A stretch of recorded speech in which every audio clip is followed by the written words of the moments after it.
Murang ulam ba ang hanap nyo mga mi? Eto 100 pesos lang, good for 3 to 4 person na. At pang restaurant pa ang lasa. Hello everyone, welcome and welcome back to my channel. Tara at mag-start na tayo. Sa reseping ito, gagamit po tayo ng meatloaf. Medium size na carrots at sibuyas. Maglalagay din tayo ng 4 na kutsarang harina, isang itlog, at half teaspoon ng pamintang durog. Ayan. Then, durugin lang para mahalo.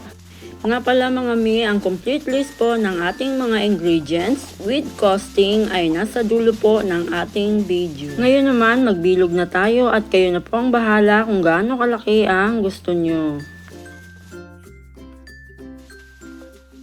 At ayan, nakagawa tayo ng 14 pieces. Then, magpainit na tayo ng mantika at iprito lamang ito. Lutuin lamang sa mahinang apoy hanggang sa mag-golden brown.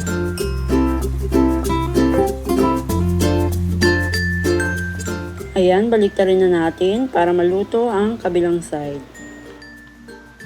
At kung umabot ka man sa part ng video ito at hindi ka pa nakasubscribe, uy baka naman, pa-like, share, and subscribe naman po. Then click the notification bell para updated kayo kapag may bago tayong uploads. Thank you!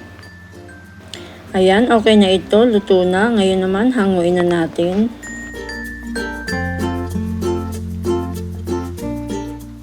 Then sa parehong kawali, alisin lang ang mantika at maglagay ng isang kutsarang butter.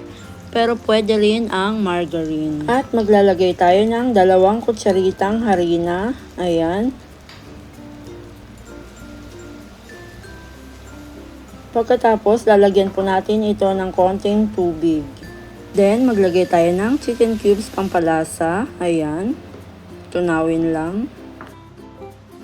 Ngayon naman, maglalagay tayo ng iba. Kalahating lata lang ang ginamit ko dito dahil malaki ito. Pero kung may mabibili kayong maliit na lata, mas maganda. Then, lagyan natin ng konting asin at pamintang durog.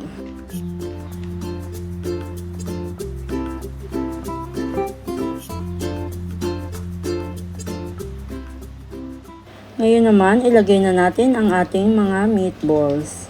Ayan. Ayan, and after nyan, baliktarin naman natin ang ating mga meatballs para manuot talaga ang sarap nitong ating sauce. And after a minute, okay na po ito at i-garnish lang ng konting spring onion. Ayan mga mami, itry nyo na po ito. 14 na meatballs ang magagawa nyo, depende sa laki na gusto nyo. Kasya sa 3 hanggang 4 na katao ito. At yung sauce, ang sarap at malasang malasa talaga. Sauce pa lang, ulam na.